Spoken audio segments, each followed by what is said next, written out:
Okay, people, there's a whole lot going on with these firearm laws, and I want you to understand something. Hopefully I can still find this thing that I'm going to show you on here so I can put it in a link. If not, well, at least you heard it from me. Okay, the Federal Firearm Act. So where does the federal government get the constitutional authority to enact laws such as the National Firearm Act, which has been codified to Chapter 44 of Title 18 in the United States Code? Upon whom are such laws operable and where? Since a careful study of the Constitution reveals that the federal government has no specific delegated authority to regulate firearms, from where does this federal government authority to regulate firearms come from? People. Okay. One would think with the higher number of Americans supporting the right to keep and bear arms, this question would have brought some concern. We've never heard that question asked. Why do you think the firearm industry would ask such a question if for no other reasons to be sure of an industry if anybody passed gun legislation and continues to propagate, in other words, without a solution, the firearm industry as we know it today would cease to exist. Over the last 30 years or so, laws concerning firearms have been a matter of public policy with no regard for the constitutional element involved. Why aren't Americans challenging the federal gun laws? We believe it is because the people of this nation have an intimate understanding that the federal judiciary system is so corrupt and will not honor the Constitution when required to do so. Also, we believe that Americans are not willing to challenge federal firearm laws because over the last 40 years or so, laws have been written in an increasingly deceptive manner. Even laws that were clear when they were first enacted have been amended over the last 40 years to remove the specificity of the law and render them more vague and more people prone to flexible interpretation by cooperative judges. Ironically, this has been under the guise of making these laws more clear. As the laws stand today, the average American cannot understand them, and attorneys generally will not explain their true meaning lest they lose their advantage of the machinery of the legal system. Okay, as you might find this title, Federal Firearm Act, associated with 18 U.S.C. Chapter 44, you will not. When they do refer to it here, many of the provisions that are currently codified in Title 18, Chapter 44 were not originally codified there. The Federal Firearms Act of 1938 was originally codified in Title 15. So what's Title 15? It is entitled Commerce and Trade. Do you remember that little discussion about creating vagueness where there was none, where none had originally existed?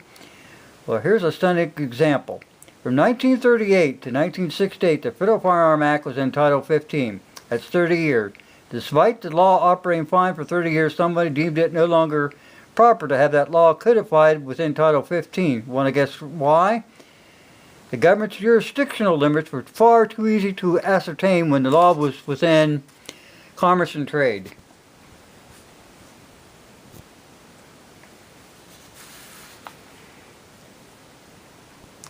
If it wasn't moving in interstate or foreign commerce, then the U.S. didn't have jurisdiction over it. However, by moving the Act to Title 18, and thus discontinuing the Act from the title of Commerce and Trade, there are few clues left to the law's original intent and its constitutional limitations. Despite the fact that Chapter 44, Title 18, has been amended many times, it's essentially the Firearm Act of 1938. Having said this, there's an interesting element to 44 Commerce and Trade Authority you should know about. There are two different definitions for interstate, so on and so forth. The term interstate commerce as used in this title includes commerce between one state, territory, possession, or the District of Columbia, or other state, territory, possession, or the District of Columbia. And the term foreign commerce as used in this title includes commerce with a foreign country. That's pretty clear, but it gets clearer as you go on. Okay, now they redefined this thing. The term interstate or foreign commerce now includes commerce between any place in a state, any place outside the state, and within the possession of the United States, so on and so forth, whatever. But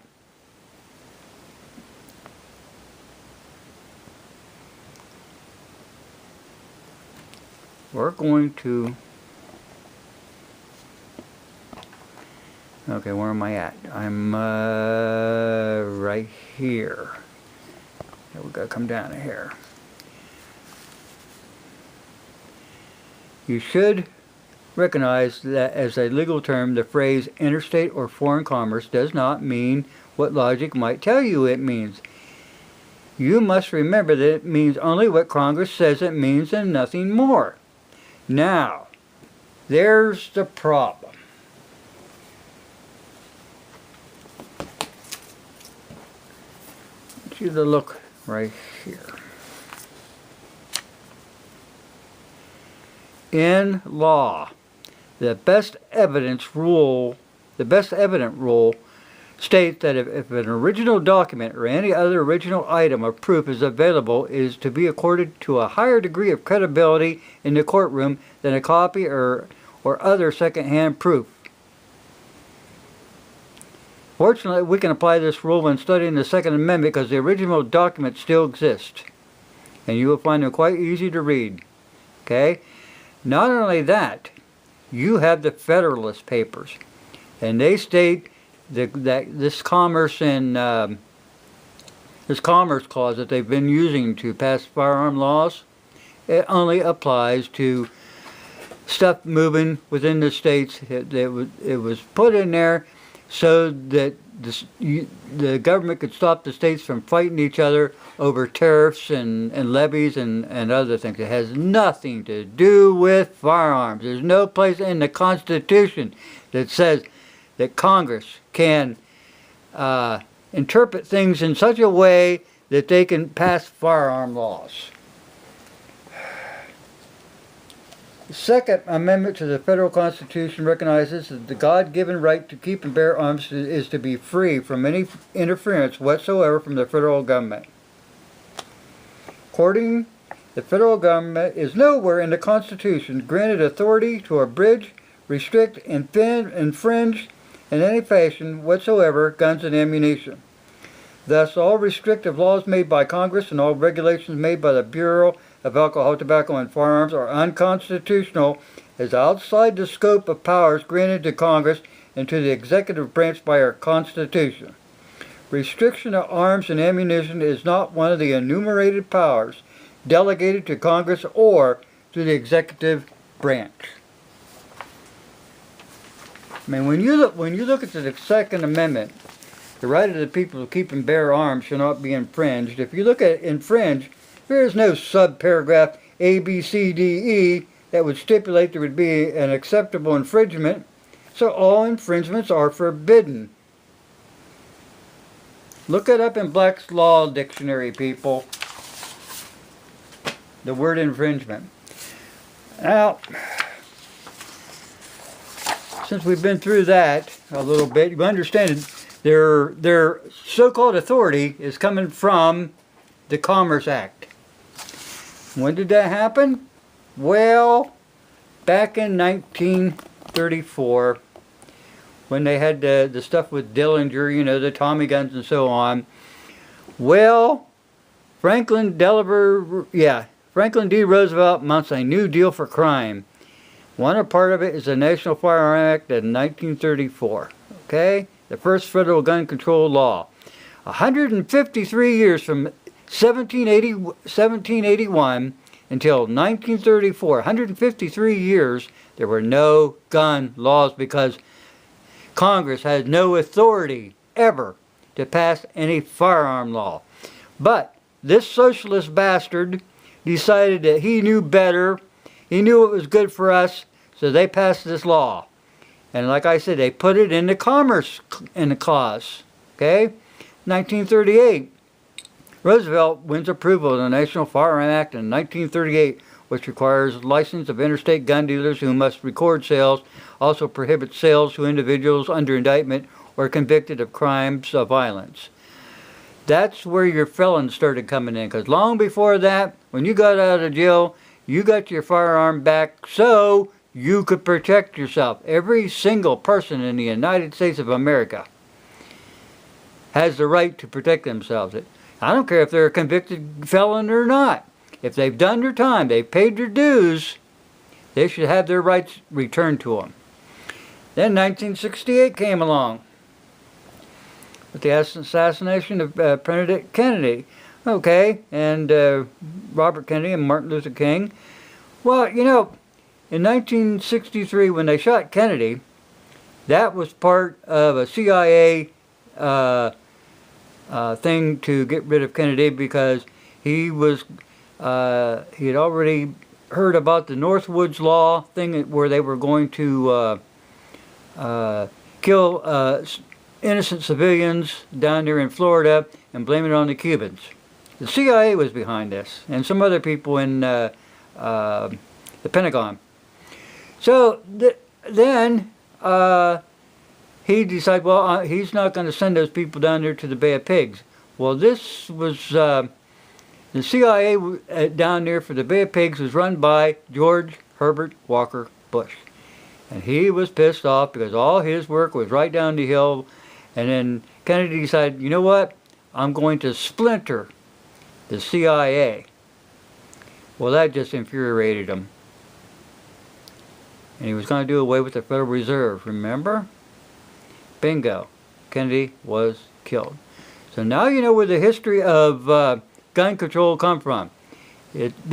Congress never had the authority for 153 years to touch the Second Amendment. And now you get a socialist idiot like this Roosevelt comes along, kind of like the Pelosi and Schumer and Feinstein of today. They think they have the authority. They never had the authority. I told you, I've showed you.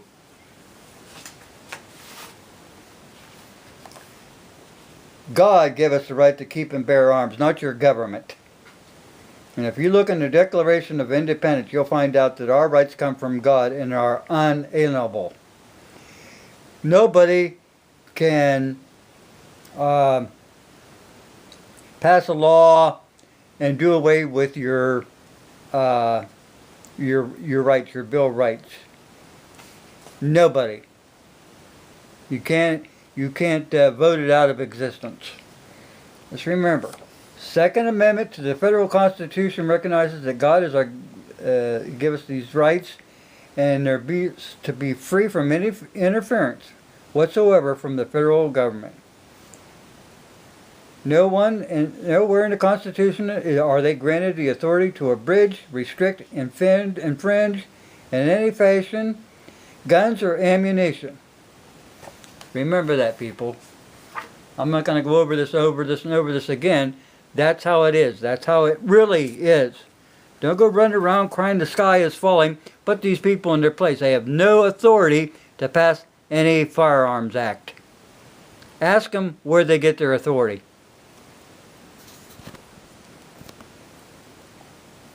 Ask them.